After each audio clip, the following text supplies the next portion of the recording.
Hey everybody, we're back out here, Conversations on a Bench, downtown Melbourne. It's rainy, but that's okay. We're gonna show up, rain, snow, sleet, shine. Isn't that United States Postal Service too? So we are here right now. We've got Brevard County Judge Clarissa Harrell. She's gonna share with us. She knows we're out here talking about homelessness. We just had Marcus Smith with Melbourne City Council. So welcome. Thank you. Thanks for having me. Yes, we are so glad you're here. She's got a lot going on. Her daughter's getting married, right? And so she took time from that. Tell us a little bit about you. Who is Clarissa? Well, Clarissa is Brevard County, born and bred. I spent most of my entire life in Brevard. I went to Palm Bay High School, went away for about 20 years and pursued college and law school and some work in Charlotte, North Carolina. And while I was in North Carolina, I got involved with the Guardian Ad Litem program. And that was my first exposure really to the homeless community up there in North Carolina. And I started doing some volunteer work with children who were in those unfortunate circumstances. That led me to law school. And that led me to a career that lasted 30 years before I got onto the bench last year.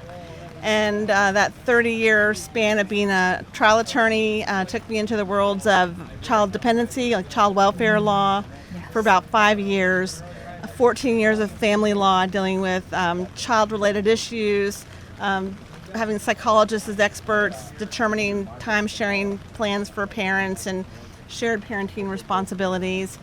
And then also I was a child abuse prosecutor, prosecuting those who were accused of committing physical and sexual abuse of children. And I did that for a total of 3 or 4 years, I think, over time. So I've had a pretty diverse exposure to different types of child-related legal issues over the years. And I actually taught first grade for a year. I took a break from law, so I had to get some experience in teaching. Busy.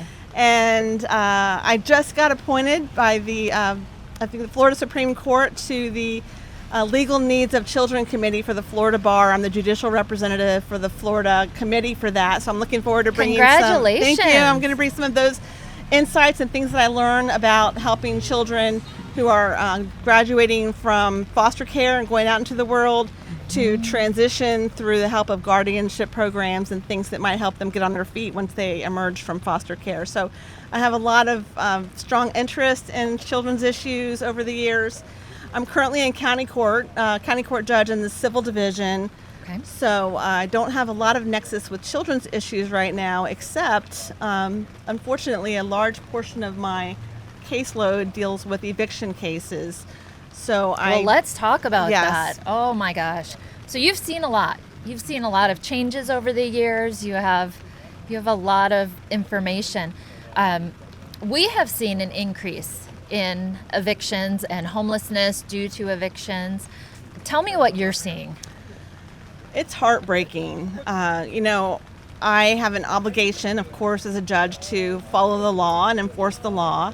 And Florida statutes they give plenty of opportunity for due process for people to come into court to defend claims for eviction and other types of claims and to present arguments. But the thing that most people are unaware of for the tenant side of those cases is that the statutory requirements are very stringent. You have to file things by the right time. You have to make the right claims for relief for them to be what we call legally cognizable by the reviewing judge. So in many cases, there are people who set forth absolutely compelling, tragic circumstances. They have children with developmental disabilities or serious medical needs. They've lost their job. Their funding from either charitable sources or churches has run out. There are veterans groups that provide assistance for a lot of those families, but those circumstances are sometimes very well defined. Sometimes these families just happen to fall out of that qualification process. So it's really heartbreaking because sometimes I have to enforce the law as it stands, but I know that there's going to be suffering as a result of that. And so this is why I'm such a huge believer in New Life Mission, because this organization is a solution for people who are, these moms who are doing their best to hold their families together, who have lost other housing options. They have a place to go to not just get a roof over their heads, but to rebuild their family life, their children's futures, their own futures, through everything that New Life offers them in those programs. Yeah. Thank you so much for saying that. You know, generational change is so important to us, and we actually serve more children than we do moms. So we've got moms with 2, 3, 4, 5, 6 children, and how would mom get ahead, you know, without the evictions? You know, she's coming from domestic abuse, or, I mean, I'm sure you see every possible imaginable situation, and you know, it's hard, right? It's very hard. You can almost sense the desperation and litigants that come to court, not just in eviction cases, but also criminal court cases, domestic violence cases, injunction cases. You can feel the suffering and the desperation that they're going through, and there's really a feeling of hopelessness that there just aren't enough resources to go around. I wish we had 100 New Life missions, because I've seen the work that's being done on that campus firsthand, and I think it would, my feeling is that there are people in our society, our local community, who feel disconnected from family life, from security, from hope, from connection with, you know, the things the rest of us really take for granted, friend networks, professional networks, and they feel they're on the outside of all of that. They feel ostracized from all of that, with no hope of being able to break that boundary to get into that world. And what I love about New Mission is you're not just putting a Band-Aid on the solution and giving the moms and the kids a temporary place. I've seen the program. It's amazing. It's so well thought through. You're giving them interviewing skills and employment opportunities, and helping them get diplomas, GEDs, giving the kids the kind of help through the Kids Academy. Yes. Not just the educational aspect, but the loving embrace of the staff there that treats all these kids like they're their own kids. And we've all heard the testimonials. These kids start to really blossom. And I think the mothers start to realize that they are empowered by their own children's success that was brought about through New Life. And they don't have to just cross their fingers and hope they have a roof for another couple of weeks. They can actually chart a plan for their lives that will bring them into an area of stability and security, where they're not just casting about on the fringes of our housing and other parts of society that are so valuable. I mean, you think about what happens when someone loses a roof over their head and doesn't have family to go to. And I think about it every day, because I'm seeing those faces in court. What I've tried to do, and this is maybe a luxury of being in county court, is not just mechanically do the job, but to bring people in for hearings whenever I can, so that the landlords and the tenants can have a conversation that they were not able to have maybe outside of court for whatever reason. And I think the process helps humanize each of them to the other person, where each of them becomes aware of the struggles that the other one's been suffering. On the landlord side, many tenants are really unsympathetic that they have a mortgage to pay, maybe, to preserve their own property and to feed their own kids. So that humanization of the legal process, I think, is really important to open up a dialogue. It doesn't affect the way I do my job as a judge, but it often starts conversations that lead to resolutions. Often we have landlords who are offering a plan to get out of a situation, and that will at least give that person time to explore resources like New Life Mission or Cedar or other places that may be emerging. And I've just heard about the new buses that are coming out for overnight shelter. Yep. Tell me, I don't know if you. That's I don't know a lot Life, about that. Okay. That's not a New Life Mission. Okay, that's another Venture. resource they'll have. Absolutely. So sometimes just buying a little bit of time and paying what they can is workable with the landlord. So I try to make it as positive as I can and to get everybody communicating. Sometimes it's too late in the process, but I try to make sure that I at least explain to everybody involved why the decisions have to be made the way they are, so that if they're ever in that situation again, they'll know what steps need to be taken to protect their interests.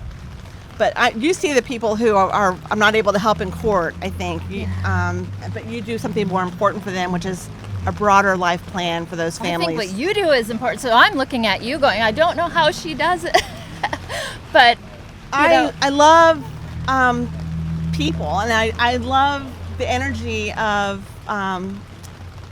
making people realize that you can solve problems. Sometimes it's a group effort, and a judge in a courtroom is just one person in that courtroom who's part of that solution. Maybe there may be outside resources that people can direct them to, but beyond that, it goes back to this, humanization process. If you get to know the other person who you perceive as your adversary or your problem, you can start to empathize with the position that they're in. And like I said, it doesn't work in every situation, but I pursued this job to be a problem solver, and I'm just going to pour my heart and soul into being a problem solver the best I can, and I'm going to try to learn as I go to get better at it, because I've learned not every problem can be solved easily, but usually with some persistence you can make some progress. Yeah, absolutely. I think in you wanting to make a difference and wanting to solve problems is an important thing.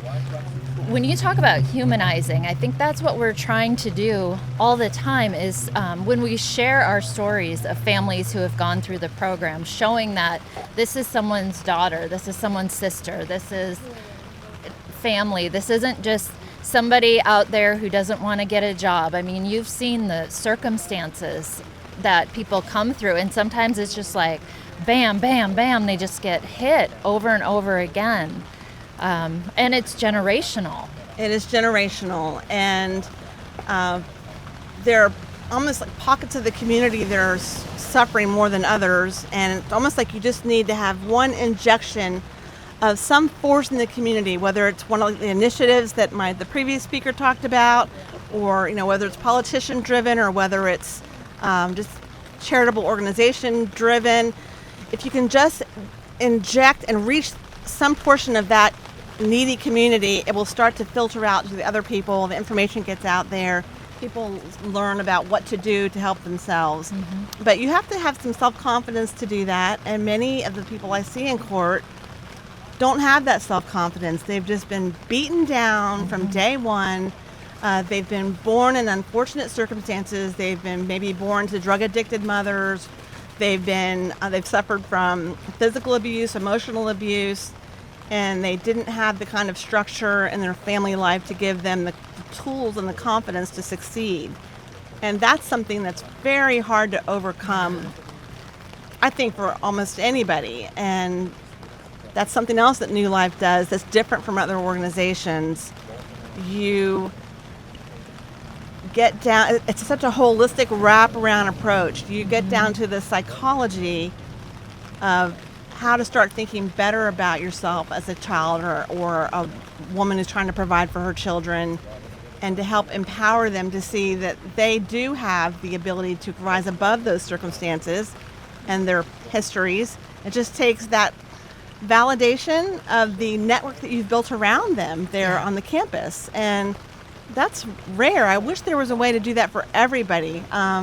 Stay tuned. We're gonna have a ripple effect across the country, right? Even more. I hope so. I think you hit on a really important piece, and it's hope, right? It's kind of that elusive thing, but if you've ever not had hope, if you've ever hit complete rock bottom, to be able to just pull yourself up by your bootstraps, like people say, just go get a job, just, chin up and all those things. Well, you've seen people that it's like, oh man, hope is not always so easy to find. Exactly. I give this is a simplistic example, but to the inmates at the jail who I see occasionally during first appearances, I say, think about the long game with what your life plan is going to be here. Many people are, so excited to get a family or somebody to bond them out of jail so they can get back to their work lives or their families, and then they miss a court date and they're back in jail. So try to take a little bit of extra time to explain, keep the forward progress, try to think about the long-term plan for what you want to do and make decisions every day. It's hard for everybody to figure out how to make the best use of their time every day. Especially if you've been in survival mode. So Yes. you're not thinking long game, you're thinking the next hour, the next day. Exactly. And I venture to say that 90% or more of the litigants I see in court, both criminal and civil, have been in survival mode for a long time because there's a certain reactivity instead of proactivity in their life choices and impulsivity sometimes that just comes from maybe being in a shell shock state for too long, too much emotional overload, too much trauma to process. And so they don't know how to react calmly. It's not in their DNA at that point. So you almost have to try to teach and elevate. And I'm a judge. I'm not a psychologist. I don't pretend to be one. But I think that everybody in society, whether it's the people at New Life who are the gold standard in this, or the people out in the community at large who may be watching or listening tonight, and the people in the courthouse for sure. Everybody has a role to play, and there are big differences that can be made in very small things. That's my next question for you. What do you think that people can do to be part of the solution? Well, kindness is a good place to start. I have been criticized by some people for maybe being, quote, too nice. I don't think anybody can be too nice. I think that nobody is going to respond to hostility and anger and lectures and judgment. No human being is going to respond well to that. Even the highly educated, mature people who have been brought up in very secure, lucrative environments don't respond to that well. So I think being kind to others sounds so trite but so true, and choice of words. I think being as a judge, I'm really becoming conscious of my word choices in the courtroom and outside the courtroom. And sometimes I get feedback from my court deputies and my judicial assistant about the way that they've perceived my words having impact on others. And every case is different. Most of my words are rulings on objections and things like that, but there are opportunities in the workday, whether you're giving a prefatory explanation to the litigants in a courtroom for a big court event, like a pretrial conference day, for example, and opportunities in the community to speak from the heart about what you can share from your own experiences about the court system or life choices that they might want to learn from. And you have to do it in a way that is not prejudging anybody or any situation, but to let them know, I've seen this type of thing happen in court before, and you're free to choose that type of thing. However, be aware that these are some consequences that you might not have intended to experience, that you might experience because this other person did. I think it's just to get people thinking about their choices and how that domino effect is going to happen when they make certain choices. And it's not just a decision, just make it, you're taking the human being into it, and maybe not everybody does that. It's like, here's the I'm not sure how successful it is all the time, frankly. Sometimes I feel like I'm talking to a wall, but you don't know what happens when somebody leaves that room though. That's true. I don't, and I always hope maybe, although they might have rejected my suggestion to try to work together better with neighbors or family members, although they might reject that today, maybe, like you said, it will come back to them in another opportunity where they can either choose friction and confrontation, or they can choose harmony and kind words to other people.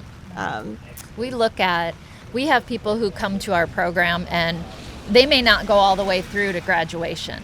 And so for us, if somebody leaves, we have to say, okay, seeds were planted, right? And what happens beyond our doors, if we're doing the right thing in the next thing that we do, what kind of ripple effect can that have that we're not seeing? That's my hope. My hope is that something will help somebody at some phase of their life, if not that particular day.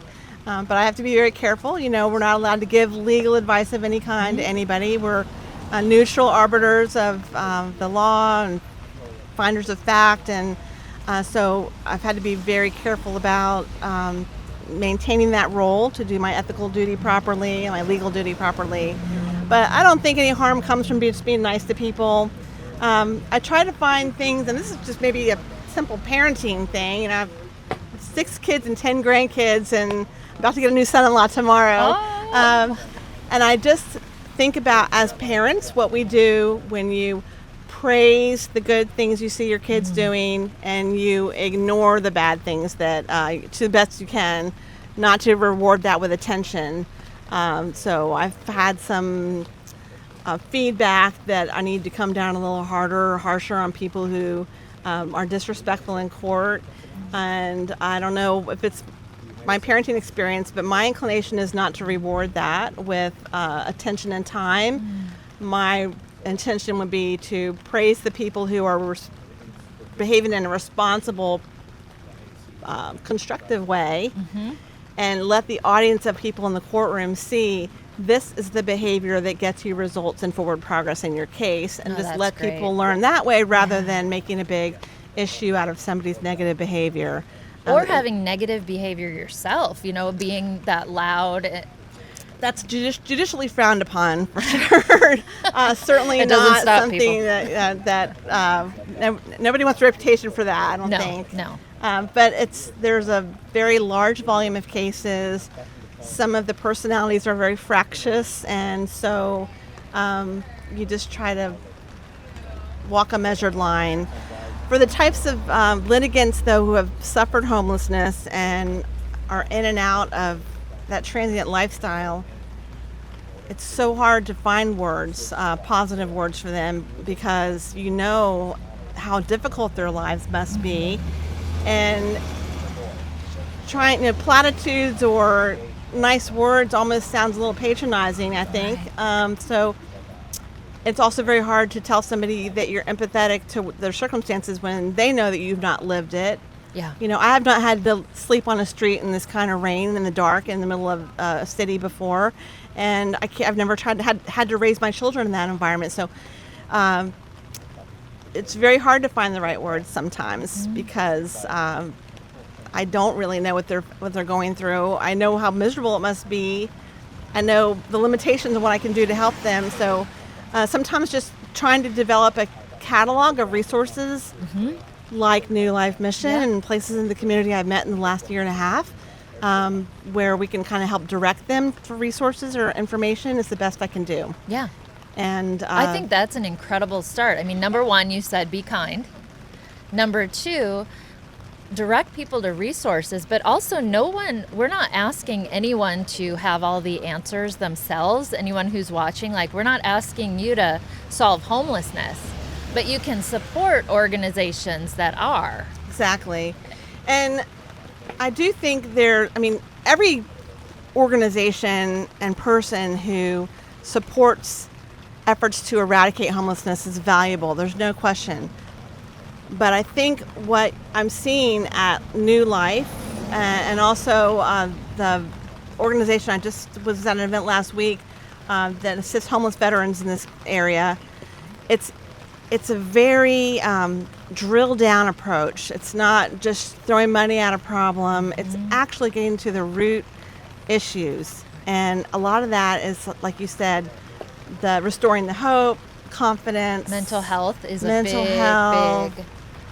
health is a huge crisis. And I see the mental health crisis across all socioeconomic areas in my courtroom every day. And that's difficult to deal with, especially if you recognize what's going on, but you can't diagnose it. You just have a sense of what's going on. So again, trying to find the right words to diffuse situations and redirect people and keep them focused is tough. I wish we had some social services, built some offices right in our building. I know there's an idea. I know there's not the space for that right now. I know that we're way overcrowded in our building with staff and How about an addition? Let's go up. I love it. I know they're building some right now, but they need extra courtrooms, so that's where that's going, I think. But I know that there are other cities that have complexes where there are spaces built right in. I think Seminole County.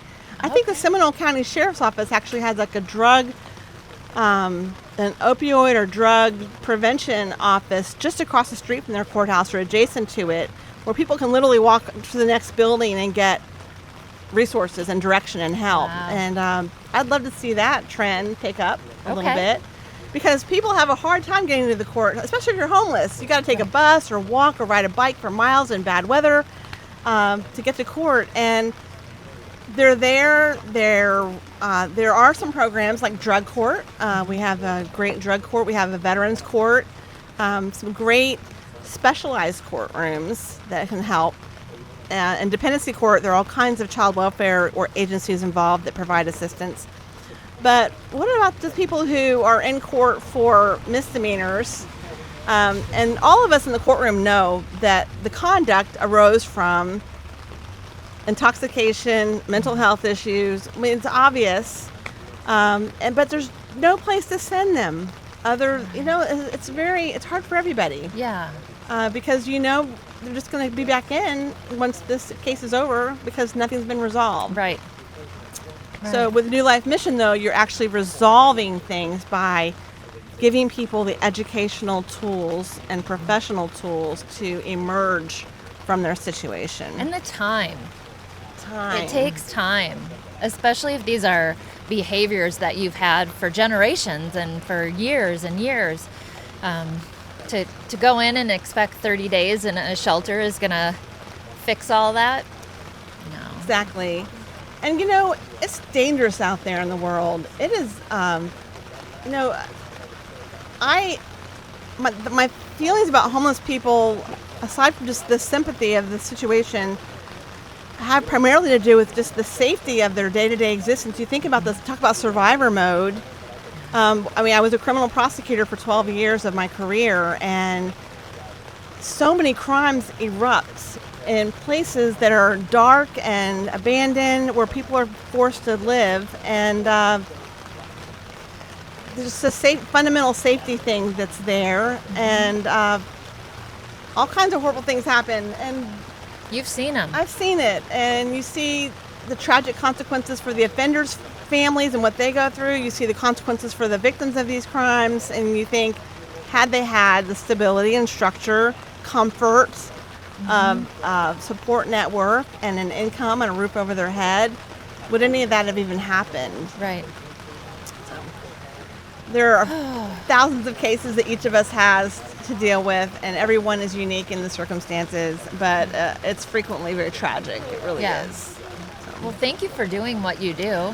It's my honor to do it. We're going to keep the conversation going, too. I hope so. And Absolutely. I want to come back to the campus at New Life as much as I can. I love it there. I feel peaceful and focused and centered there. So I can't even imagine what the children and the moms are feeling there. It's a very uplifting, calming, inspiring atmosphere that's been created there. Thank you. And that's our goal. I know there are probably dozens of volunteers who have contributed to make that happen. Yeah. And it's everything from and supporters. We don't utilize government funding, so it's fully from our supporters that make it happen. It's amazing. And I wonder if there's a way, I know your focus is on the work that you're doing, but if there's a way to spread your model to other types of organizations that serve other communities here. I know it's probably hard to divert your resources anywhere else, but I'd love for you to Well, share God can your do model. amazing things. So, yep. Exactly. That has come across my mind before, so stay tuned. I'm sure you have a long to-do list that you're working on every day. I have job security. Yeah, you certainly do. I do too, unfortunately. I know. I wish we didn't. I wish we were put right out of our jobs. If there were no conflict in the world and no poverty and stress and violence, that would be the case. But sadly, it's just going to continue this way. I feel like everybody should take some kind of role in trying to fix that, even if it's the small things like the small kindnesses or donating to organizations that they care about. I feel like everybody can play a role, but the more that you can individually do, the better it's going to get. And I think Brevard County is emerging as one of the better models overall, not just for New Life mission, but I know in terms of service to homeless veterans as well. I've learned a lot about that recently too. So there's some great things going on in Brevard County. It's just a matter of trying to find enough time to do all the good works that you want to do, right? Yeah, and I think if everybody can wrap their brain around the fact that homelessness actually does affect anyone who pays taxes, because there's a cost for the court system, for these crimes, there's a cost of all of it. There's a cost of jail time. Okay, we're in the splash zone. Splash zone. There's a cost to all of this. There's a huge taxpayer cost. I don't know how that gets remedied though. Unless you can invest a lot of money on the front end with education and housing, I don't know how you prevent successive generations from entering the court system. Like you said, it's a generational problem, and but if you can help even just one person emerge from it, help even just one child emerge from that through the help of the resources of New Life Mission or their mother's successes in the program, then it's all worth it, right? Yep. You can even help one. And then the idea is there's the ripple effect throughout society. We're going to keep working. Oh, good. Thank goodness for you. Thank goodness you're going to keep working. Yeah. Thank you for coming out today. It's my I appreciate pleasure. it. It's really an honor. Everybody here is so lovely, and I know there's another speaker waiting to get up here, so let me That's Stacy. say goodbye. Well, thank you. Thank you so much I for hope having me. the wedding is lovely.